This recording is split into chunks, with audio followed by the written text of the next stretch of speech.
सिद्धिराज! अरे काय झालं? हा? काय झालं? अहो, असं भूत बघितल्यासारखं का आलात? अगं मग तू का हाक मारली? अहो, मला तुम्हाला काहीतरी सांगायचंय. मी ना आज ठरवलं होतं, मी 100 तरी जॉब ऍप्लिकेशन्स पाठवणार आणि मी तसं केलं. आणि गंमत माहितीये, त्यातल्या एका कंपनीने माझं ऍप्लिकेशन ऍक्सेप्ट केलंय. काय? हो, काय सांगतेस? पण जॉब कुठला आहे? आता फक्त डाटा एंट्री करायचा जॉब आहे. पण ठीक आहे ना, ते मला 15,000 रुपये देत आहेत. नवीन जॉब मिळेपर्यंत हे करायला काय हरकत आहे? हा यार, अरे एक नंबर न्यूज आहे ही. म्हणजे 15,000 म्हणजे बघ, आपल्याला महिन्याच्या खर्चाला लागतात 20,000 रुपये. म्हणजे फक्त 5,000 रुपयेच कमायत होऊन जाईल अगं. सिद्धिराज, अहो पण सेव्हिंग्स पण करायला हवीत ना घर चालवायचं तर. होणार, सगळं होणार आहे. तू नको टेन्शन घेऊस. इतकं झालंय ना, तेही होणार. आणि महत्वाची गोष्ट ही आहे की तुझं जॉब ऍप्लिकेशन ऍक्सेप्ट झालंय अगं. माझ्या मते गेल्या काही दिवसांपैकी ना सगळ्यात बेस्ट दिवस आहे आजचा. म्हणजे बघ ना, मला जनसेवेतून मिळालेली पोचपावती आणि तुला मिळालेला जॉब. भावना, इतके भारी दिवस जर आपल्याला बघायला मिळाले तर अजून काय हवंय?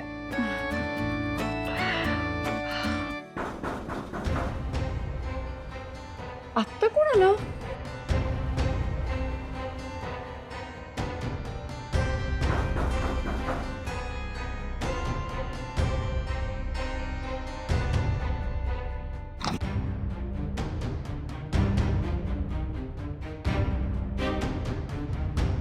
भाई साहब बघा कोणाला. या या या या या. अरे सिद्धू, ते सॉरी, आम्हाला यायचं नव्हतं.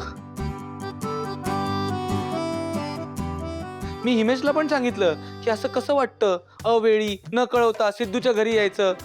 अरे वहिनींना काय वाटेल? ऐक ना, फालतू बंकस करू नकोस. तुम्हालाही माहिती आहे की या घरचं दार तुमच्यासाठी सदैव उघड आहे. हक्काचं घर आहे तुमच्या. अरे माहिती आहे ते आम्हाला.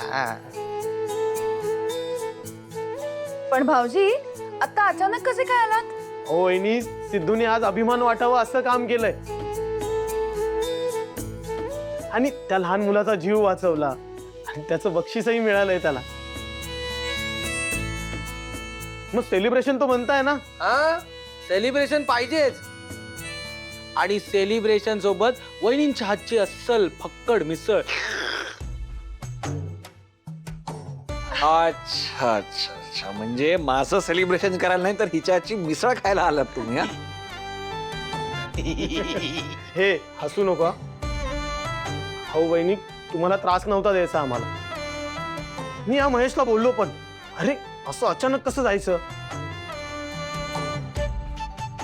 आणि वहिनी काय विचार करतील ना, बरोबर ना? मग असं मोकळ्या हाताने नको यायला, म्हणून हे मिसळची तयारी करूनच आलं. अहो भाऊजी, तुम्ही मला कधीही सांगू शकता, त्यात काय एवढं. मी पटकन बनवते मिसळ. ऐक भावना, मी काहीतरी मदत करतो. नको, अगं कांदा वगैरे तरी कापू. काही गरज नाहीये. अगं. तुम्ही तुमच्या मित्रांबरोबर गप्पा मारत बसा, मी आलेच. धन्यवाद वहिनी, धन्यवाद. अरे थांब थांब थांब, काय करतोय? तर थांब.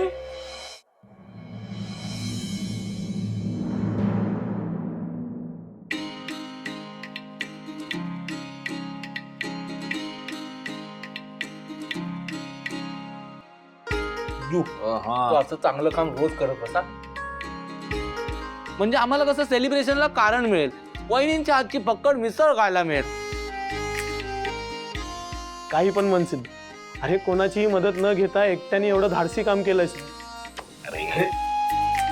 अरे पुढचा मागचा विचार न करता, वेळ न घालवता त्या लहान मुलाचा जीव वाचवलास. वहिनी, आता पुढच्या वेळेला ना याला ओरडत जा. असं जोखमीच्या कामाच्या वेळेला ना तो फोन नाही कर. अरे आता देवाची कृपा होती म्हणून आज काय झालं नाही त्याला. भाऊजी, तुमच्यासारख्या मित्रांच्या पाठबळामुळेच तर सिद्धिराज इतकी जनसेवा करू शकतात.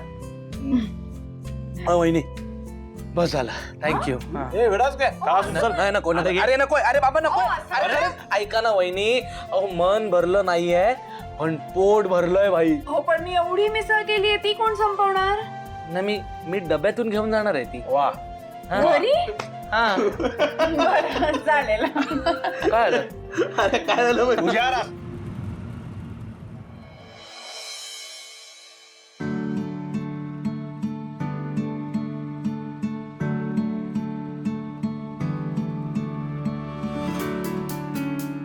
वीणा मी आले. हा जयंतराव, जयंतराव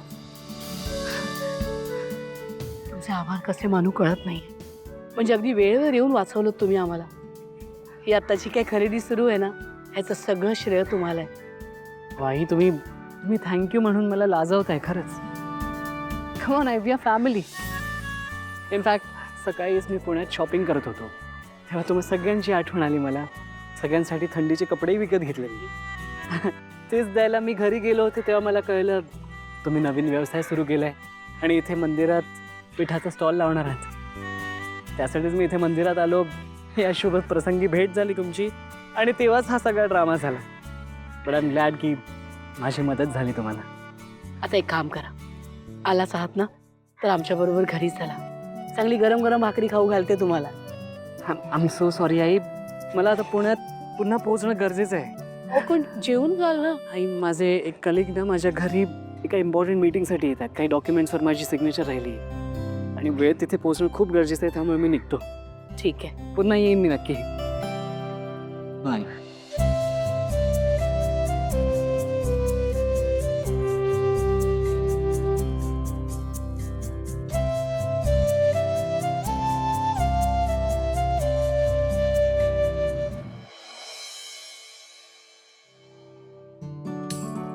फोन करायचंय. तनू, बरं झालं आलीस. ए तू थकली नाहीयेस ना? नाही का, काय झालं? अगं ह्यांचा फोन आला होता. ह्यांचे कामाचे काही कागद आहेत, अर्जंट सह्या करून आणायचे आहेत. त्यांच्या कलिगकडे जावं लागेल. खरं विश्वाला पाठवलं असतं पण तू आणि सई बाहेर गेले. मग आता काय, मलाच जावं लागणार आहे. पण तू आलीस ना, मी विचारच करत होते तू आलीस की तुला घेऊन जाईल. चल जाऊ, म्हणजे ना प्रवास छान होईल. वेळ कसा जाईल ना कळणार नाही. प्रवास? काकू नक्की कुठे जायचंय? अगं पुण्याला.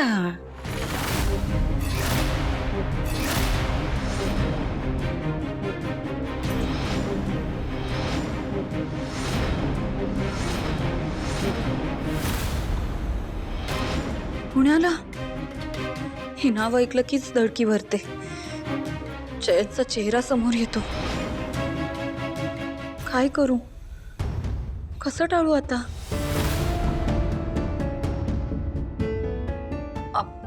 काकू, सॉरी सांगायलाच विसरले. मी आता रियाज करायलाच बसणार होते. म्हणजे पंडितजींनी सांगितलंय की रियाज व्हायलाच हवा. नाही झाला तर चिडतील ते. जरा कडक शिस्तीचे आहेत ना. समजू शकते. आता काय बाई, तू गाणं गायला शिकतेस. आता मला द्यायला तुझ्याकडे वेळ नसणार ना. हरकत नाही, जाईन माझी मी एकटी.